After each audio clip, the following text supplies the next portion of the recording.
Good morning to all of you. Today we will discuss the 11th class chapter, that is motion in straight line. Before we will discuss about that, it is in this video we will discuss your previous things which you have read in the 9th class. So first of all, we want to study the motion. The word motion is related to the word mechanics. It is the oldest branch of physics which deals with the motion. So we can define the mechanics as it is the branch of physics which deals with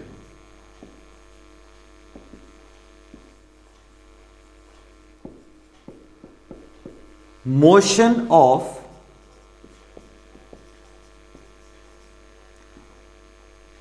any body. तो जो mechanics है किसी भी type के motion को study करने के लिए हम यूज करते हैं. जो मैकेनिक्स है that have 3 parts. We can divide the mechanics in 3 parts. First is statics, second is kinematics जो हम यहां पर स्टडी करेंगे, and third is dynamics. These are the 3 sub branches of the mechanics. First is statics. First we will discuss about static. तो word static से हमारा क्या मतलब होता है? Static means eight rest. तो स्टैटिक के अंदर हम सिर्फ उन ऑब्जेक्ट के बारे में स्टडी करेंगे जो एट रेस्ट हो. तो हम स्टैटिक्स को क्या डिफाइन कर सकते हैं कि the branch of physics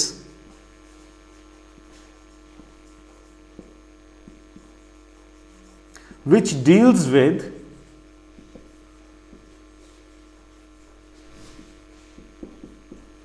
the objects at rest. इसका एक एग्जाम्पल हम ले सकते हैं कि मान लीजिए कोई कमरा है, कोई रूम है, उसके अंदर हम कोई बुक रख देते हैं. तो जो उसकी पोजीशन है with respect to its surrounding do not change, तो that book is said to be in rest. तो एक एग्जाम्पल इसका ये आ गया कि if a book is kept on a table with respect to wall, its position do not change.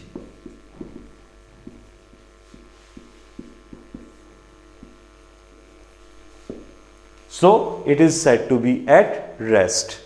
अब इसका एक और एग्जाम्पल भी हम ले सकते हैं कि मान लीजिए कोई ऑब्जेक्ट है, ये हम कोई ऑब्जेक्ट कंसीडर कर लेते हैं और इस पर मैं 2 तरफ से एक्सटर्नल फोर्स को लगा रहा हूं. फर्स्ट फोर्स जो है, मान लीजिए 5 न्यूटन की फोर्स हम ए साइड की तरफ लगा रहे हैं और 5 न्यूटन की ही फोर्स हम इसके अपोजिट साइड में यानी कि पॉइंट बी की तरफ लगा रहे हैं. तो this body is in equilibrium. Equilibrium means where net force on the body is 0. तो इस केस में बॉडी किसी भी साइड मूव नहीं करेगी, क्योंकि एक तो फोर्स लग रही है हमारी मेरी तरफ लग रही है और दूसरी फोर्स अपोजिट डायरेक्शन में लग रही है, तो नेट फोर्स जो है बॉडी के ऊपर 0 हो जाएगी. तो यहां पर हम लिख देंगे कि net force is equal to 0. That is body is in equilibrium. अगर तीसरी फोर्स मैं इस तरफ लगा देता हूं 5 न्यूटन की और एक और फोर्स मैं यहां पे लगा देता हूं ऊपर की तरफ 5 न्यूटन की, अगेन ये दोनों फोर्सेस एक दूसरे को कैंसल आउट कर देंगी और बॉडी पर नेट फोर्स जो है वो 0 ही रहेगी. तो in this case the net force on the body is 0 and body is in the rest. तो वी कैन से स्टैटिक क्या चीज होगी कि which deals with the body at rest और it deals with the object if the body is in equilibrium position.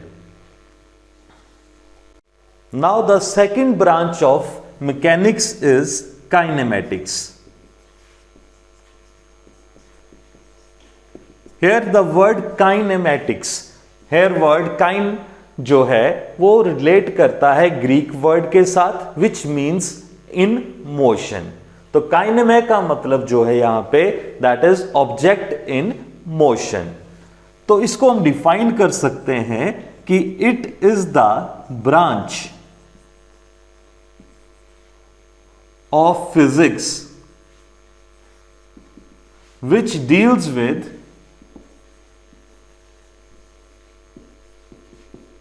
the object in motion, but इसमें हम एक condition ये दे देते हैं कि what cause the motion that is not included without taking into account the cause of motion।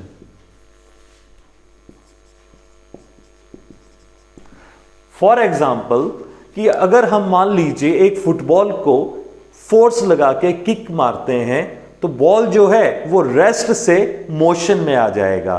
तो we can study rest position that is initial velocity of the ball is 0 and final velocity it will have, जो भी उसकी body की velocity होगी force लगाने के बाद we can calculate, but we do not take into the account the cause of motion, यानी कि हम इस केस में फोर्स को इंक्लूड नहीं करेंगे कि बॉल रेस्ट से मोशन में आ गया, इनिशियल वेलोसिटी 0, फाइनल वेलोसिटी कुछ भी होगी, बट किस चीज के कारण वो मोशन में आया that is due to the force. तो उस फोर्स को हम इसमें मेंशन नहीं करेंगे, उसको हम अकाउंट में नहीं लेंगे।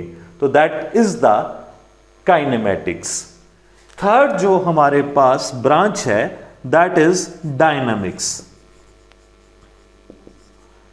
जो डायनामिक्स है ये भी स्टडी करेगी मोशन को, बट इसके थोड़ा सा अपोजिट। यहां पर हम कॉज ऑफ मोशन को काउंट नहीं करते हैं काइनेमैटिक्स में, बट मैकेनिक्स में हम कॉज ऑफ मोशन को स्टडी करेंगे कि जब हम किसी बॉडी पर फोर्स लगाएंगे तो उसमें एक्सेलरेशन प्रोड्यूस होगी, तो उसमें हमने फोर्स को काउंट करा है which cause the motion.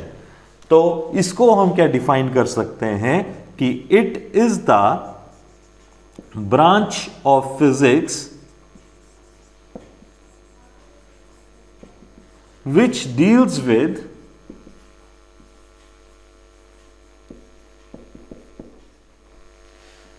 The object in motion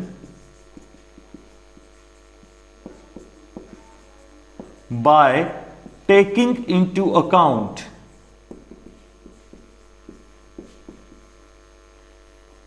the cause of motion। Example अभी मैंने आपको समझा दिया कि जब हम किसी चीज पर फोर्स लगाते हैं और उस फोर्स लगने के कारण अगर ऑब्जेक्ट मूव करता है then that will be cause of motion. उस केस में हम मोशन को स्टडी कर सकते हैं। Now next term we discuss rest and motion. जो टर्म रेस्ट और मोशन है they are very common to our daily life. अगर हम कहें कि कोई चीज रेस्ट में है then how can you explain that कि कौन सा ऑब्जेक्ट रेस्ट में है। फॉर एग्जाम्पल कि ये जो बोर्ड हमने यहां पर रूम में रखा है it will be at rest, but how will you define that? इसके लिए हमें एक रेफरेंस पॉइंट कंसीडर करना पड़ेगा। रेफरेंस पॉइंट मींस एक फिक्स पॉइंट कंसीडर करना पड़ेगा। मान लीजिए मैं इस रूम में खड़ा हूं और जो वॉल है उसको मैं एक रेफरेंस पॉइंट की फॉर्म में ले रहा हूं। जो रेफरेंस पॉइंट है उसकी position with respect to surrounding, surrounding मान लीजिए मैं ऑब्जेक्ट हूं और मेरे जो आसपास का जो एरिया है उसको हम सराउंडिंग की फॉर्म में ट्रीट करेंगे। तो मान लीजिए इस बोर्ड के रिस्पेक्ट में अगर मेरी पोजीशन टाइम के साथ साथ चेंज नहीं होती है, then I am said to be in rest. कोई बुक रखी है टेबल इस बोर्ड से सर्टेन डिस्टेंस के ऊपर, अगर उसकी पोजीशन टाइम के रिस्पेक्ट में चेंज ना हो तो that book is said to be in rest.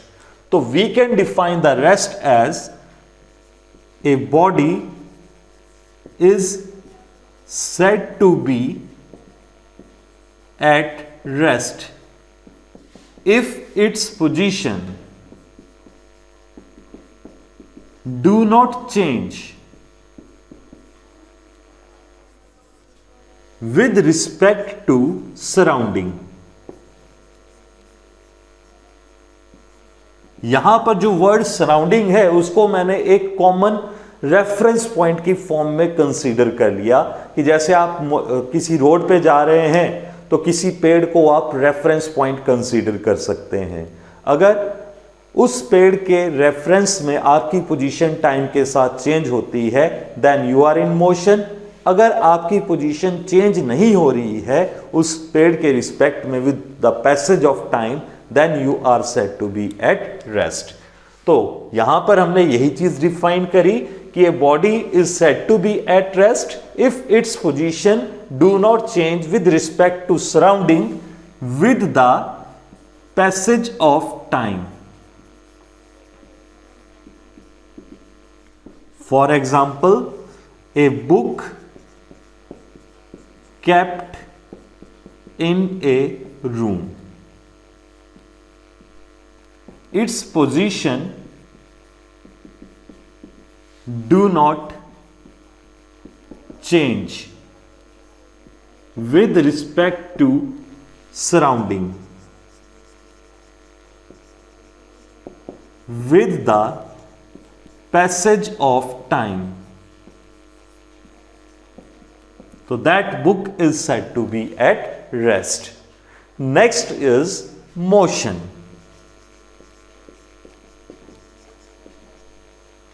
इसका बिल्कुल अपोजिट हम उसको मोशन डिफाइन कर सकते हैं कि body is said to be in motion if the position of body change with respect to the surrounding.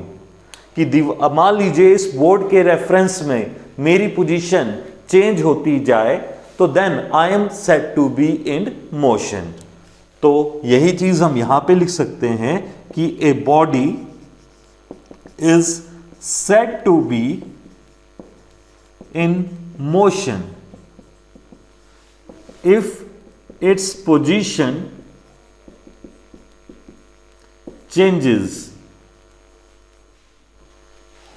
with respect to surrounding with the passage of time। कि time के साथ साथ अगर बॉडी की पोजीशन सराउंडिंग के respect में change होती जाए then it is said to be in motion.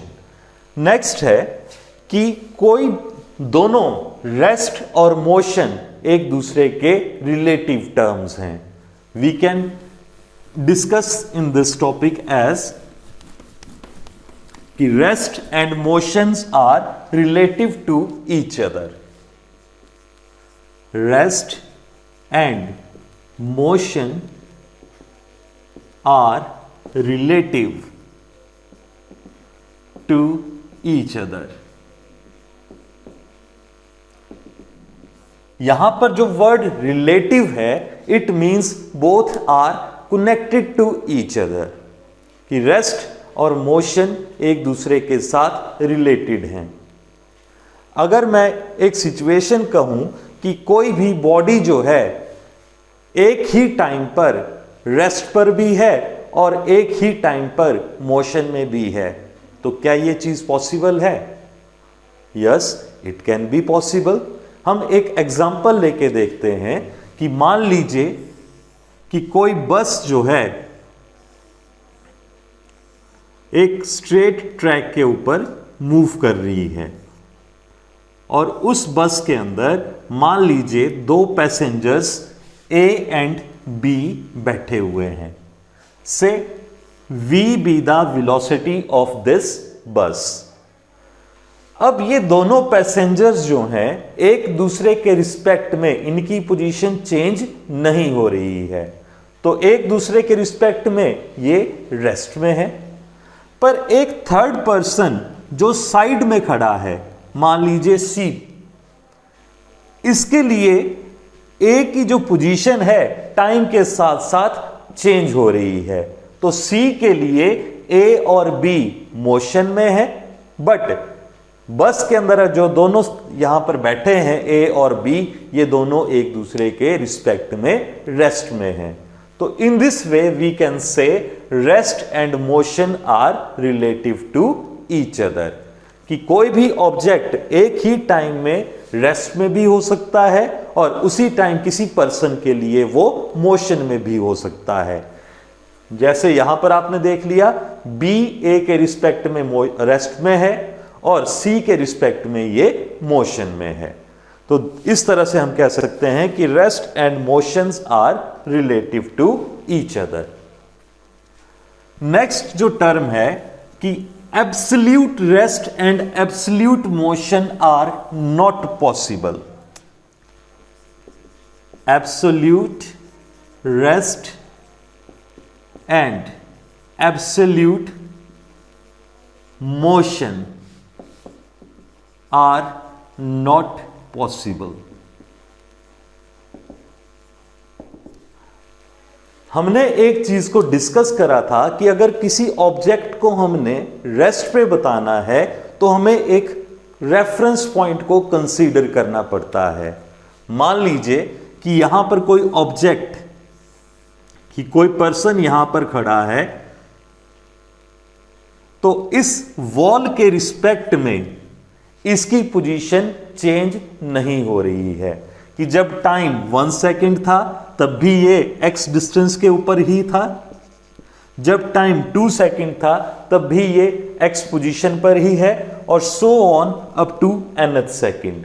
यानी कि टाइम के साथ साथ इसकी position with respect to wall change नहीं हो रही, तो you can say it will be at rest. But now the condition is that कि जो ऑब्जेक्ट है that is on the surface of earth, और हमें पता है कि जो अर्थ है वो सन के चारों तरफ रोटेट कर रही है, तो अर्थ जो है एक तरह से मोशन में है, और इस तरह से यहां पर जितने भी ऑब्जेक्ट हैं वो मोशन में आ गए। किसी की भी कोई फिक्स पोजीशन तो नहीं है, क्योंकि ये कंटिन्यूसली इसकी पोजीशन चेंज हो रही है। अब दूसरी टर्म है कि जो हमारा सोलर सिस्टम है एक तरह से गैलेक्सी के अंदर है, और गैलेक्सीज जो हैं वो एक दूसरे से दूर जा रही हैं, उनकी पोजीशंस चेंज हो रही हैं, तो वहां पर भी हमारे लिए कोई एक रेफरेंस पॉइंट, कोई एक फिक्स पॉइंट लेना पॉसिबल नहीं है।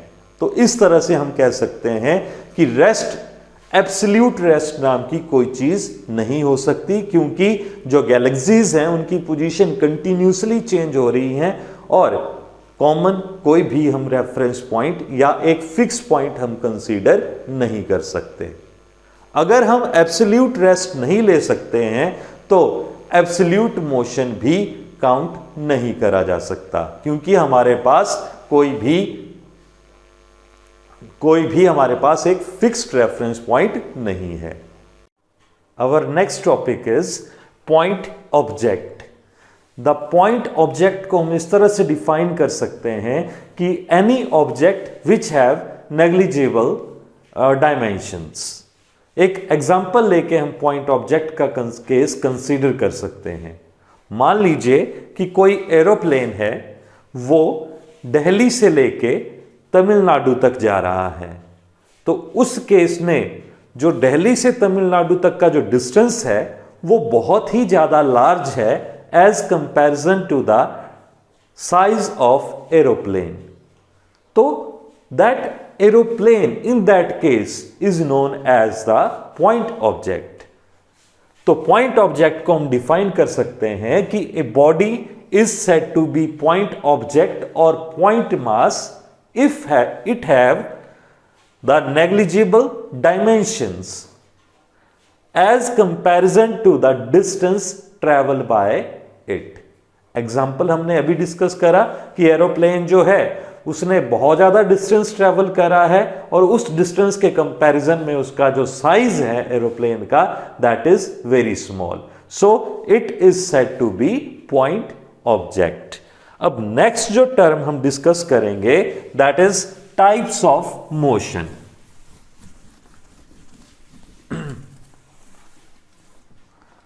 Next is types of motion.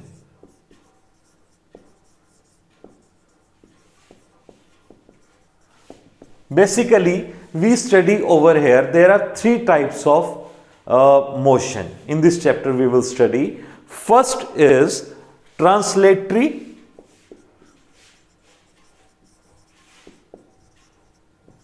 or rectilinear motion. This is a kind of straight line motion. कि कोई ऑब्जेक्ट अगर स्ट्रेट लाइन में मूव करता है तो उस मोशन को हम ट्रांसलेटरी या we can say rectilinear motion को कह सकते हैं. फर्स्ट हम डिफाइन करेंगे rectilinear motion.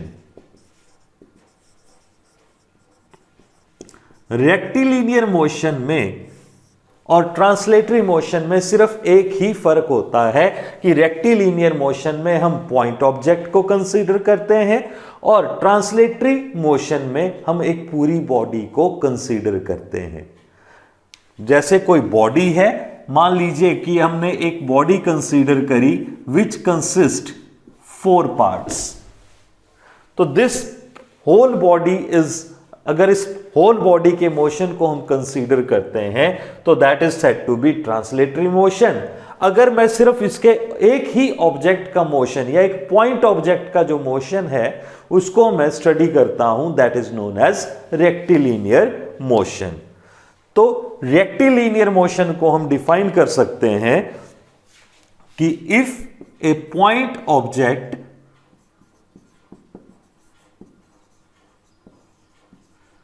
move in straight line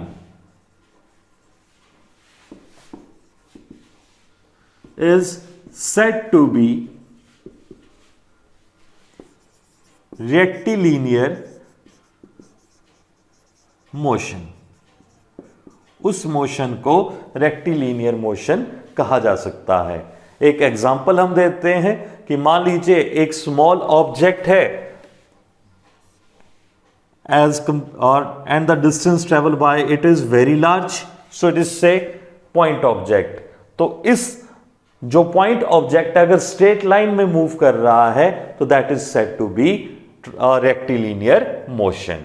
second है ट्रांसलेटरी मोशन.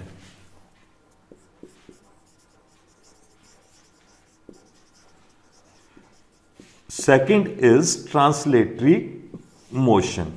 ट्रांसलेटरी मोशन में हम किसी भी बॉडी को कंसीडर करेंगे अदर देन पॉइंट ऑब्जेक्ट. कि मान लीजिए कि ये जो पेन है ये 3 पॉइंट्स में यहां पर कंसीडर कर लेता हूं, first point, second point, third point.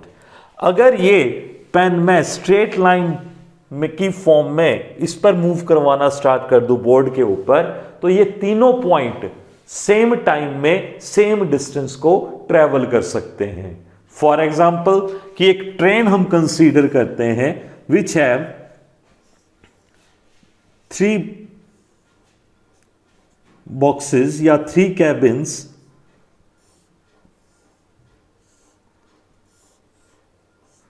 This whole thing is a system.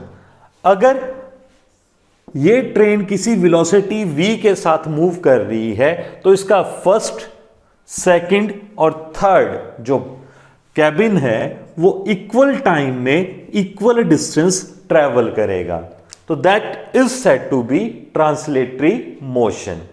तो ट्रांसलेटरी मोशन को हम इस तरह से डिफाइन कर सकते हैं कि कोई body other than the point object move along a straight line and it's particles also cover the equal distance in equal interval of time, that is said to be translational motion. तो मेरे हिसाब से आपको translational motion समझ आ गया होगा. Next is vibrational और oscillatory motion.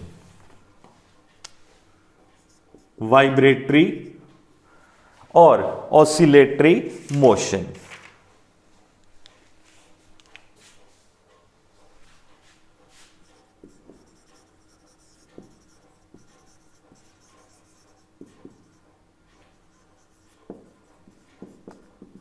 The oscillatory motion we can define to and fro motion. कि अगर कोई बॉडी टू और फ्रो इस तरह से आगे और बैकवर्ड में जाए, टू और फोर्थ मूव करे, तो that is said to be translatory और वाइब्रेटरी मोशन. इसका कॉमन एग्जांपल है सिंपल पेंडुलम. आपने वॉचेस के पेंडुलम देखे होंगे. Say this is a pendulum. This is thread and this is a metallic bob.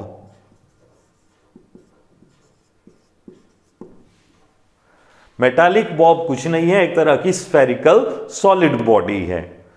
अब जैसे ही मैं इसमें फोर्स लगा के, this position is said to be mean position.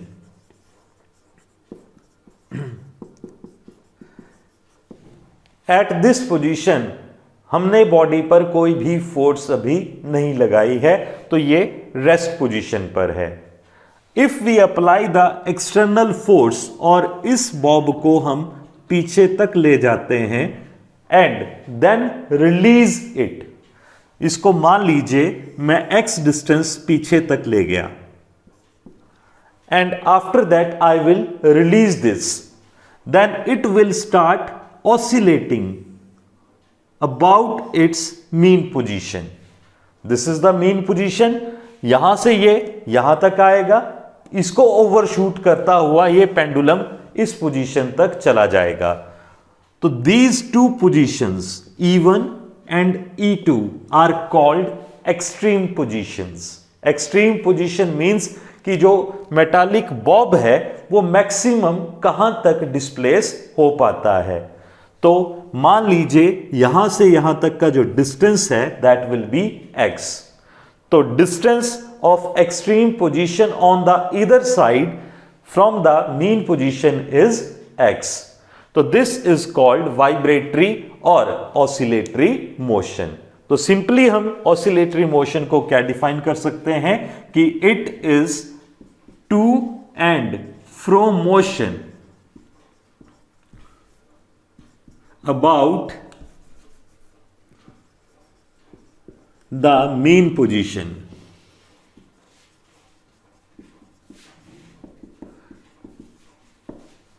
And this motion is confined into two extreme boundaries. This motion is confined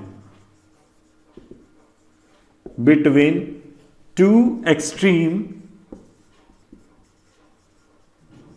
boundaries.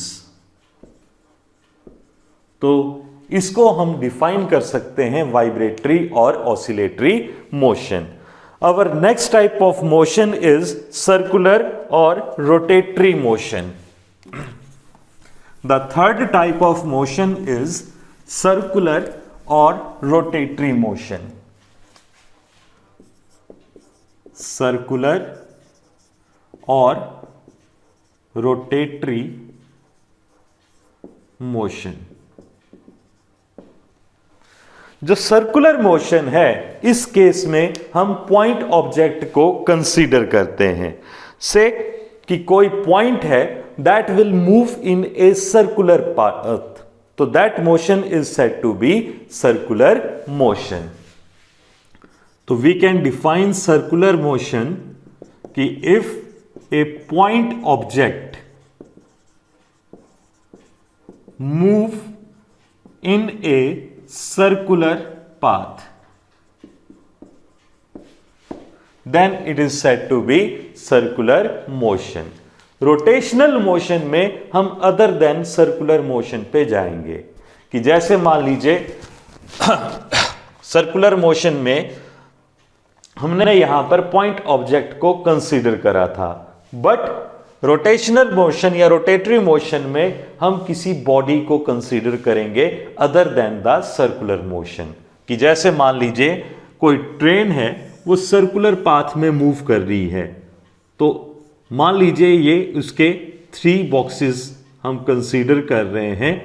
तो जब ये circular path में मूव कर रही है तो ये तीनों के तीनों पार्टिकल्स इस सिस्टम के बराबर टाइम में बराबर डिस्टेंस कवर करेंगे, but in a circular motion. तो these are the kind of 3 motion, that is translatory, rectilinear, translatory और रेक्टिलिनियर, सर्कुलर और रोटेटरी, एंड वाइब्रेशनल एंड और that we can say oscillatory motion. Our next topic is motion in one dimension, 2 dimension and 3 dimension.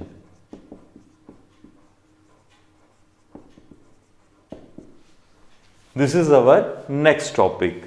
First, we define the motion in one dimension.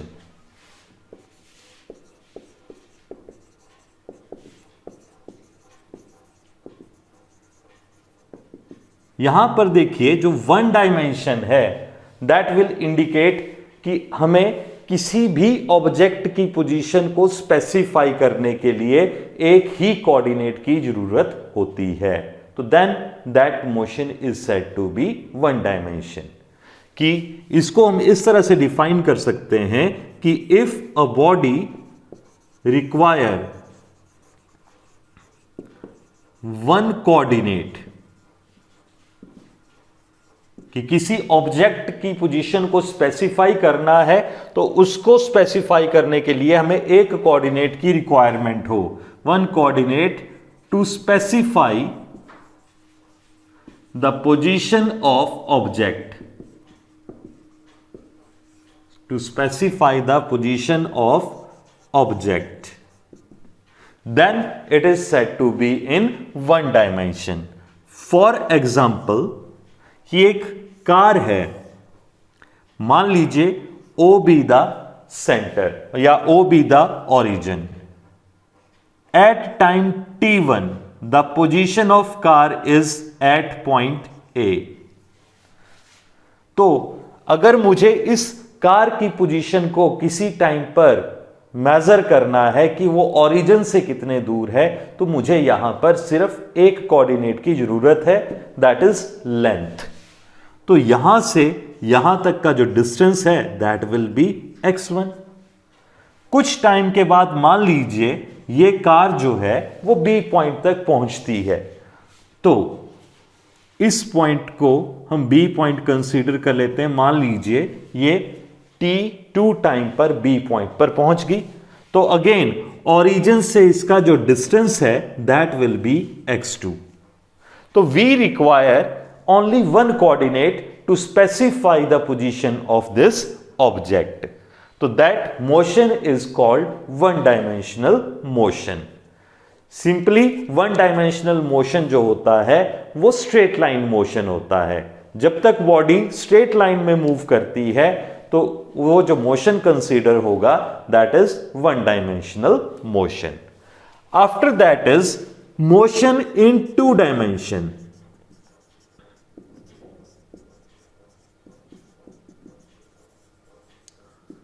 This is again very simple 2 dimension, कि किसी body की position को specify करने के लिए अगर हमें 2 coordinates की जरूरत हो तो that is said to be 2 dimensional motion. कि मान लीजिए कोई कार है, स्ट्रेट पाथ पे चल रही है, और एकदम से वो एक कर्व और एक मोड़ काटती है, तो अब उसका जो मोशन है 1 डायमेंशनल ना होकर 2 डायमेंशनल हो गया। उसने क्योंकि कर्व ले लिया है तो उसमें एक और डायमेंशन उसकी जो उसके में जुड़ गया। जैसे मान लीजिए, और इसको पहले डिफाइन कर देते हैं कि if we require 2 coordinates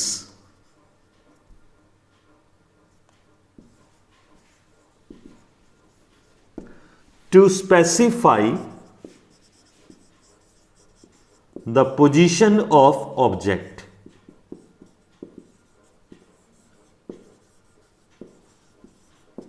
For example, motion in plane, कि कोई ऑब्जेक्ट जो है वो प्लेन में मूव कर रहा है, या एक एग्जाम्पल हमने दिया था कि कोई कार जो है वो टर्न कर लेती है, इस तरह से ये कार मूव कर रही है।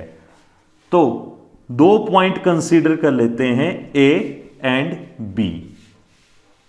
तो अलोंग एक्स एक्सिस इसकी जो पोजीशन है x1 है, और अलोंग y एक्सिस इसकी पोजीशन हम y1 कंसीडर कर लेते हैं।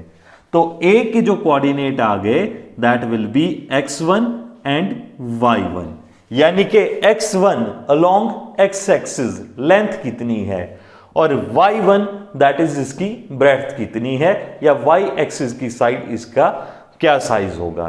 तो इसकी पोजीशन को स्पेसिफाई करने के लिए मुझे 2 कोऑर्डिनेट रिक्वायर्ड हैं। उसी तरह से B पॉइंट पर अगर हम कंसीडर कर लें तो इसकी पोजीशन को भी स्पेसिफाई करने के लिए मुझे 2 कोऑर्डिनेट्स की रिक्वायरमेंट है, that is this will be x2 and this will be y2। तो इसके कोऑर्डिनेट्स भी x2 और y2 हमने यहां पर कंसीडर कर लिए। तो this will be the motion in 1 dimension and 2 dimension. Next is motion in 3 dimension. Similarly, जब हमें किसी भी ऑब्जेक्ट की पोजीशन को स्पेसिफाई करने के लिए 3 कोऑर्डिनेट की रिक्वायरमेंट है। मान लीजिए कि अगर मैं इस पेन को एयर के अंदर इस तरह से स्टेबलाइज कर देता हूं, तो it have both length, breadth and height. इसमें 3rd कोऑर्डिनेट हमारे पास जुड़ गया, हाइट। तो इस तरह से हम 3 डायमेंशनल मोशन को डिफाइन कर सकते हैं कि if we require 3 coordinates to specify the position of object,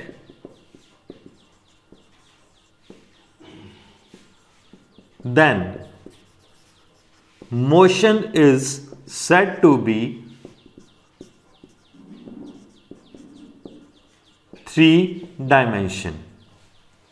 For example, a kite is flying in the sky on a windy day, कि जब काइट जो है वो स्काई में मूव कर रही है इस तरह से रोटेट करते हुए, तो that type of motion is said to be 3 dimension.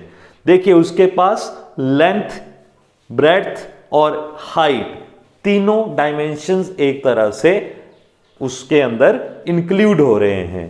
कोई एरोप्लेन है that will take off in the air, that is also the example of 3 dimensional motion. तो ये 3 तरह के बेसिक जो हमने टर्मिनोलॉजी है जो आपने 9th क्लास में स्टडी करी होगी वो आज हमने डिस्कस करी। अब नेक्स्ट वीडियो में हम स्पीड और वेलोसिटी के बारे में पढ़ेंगे। Thank you.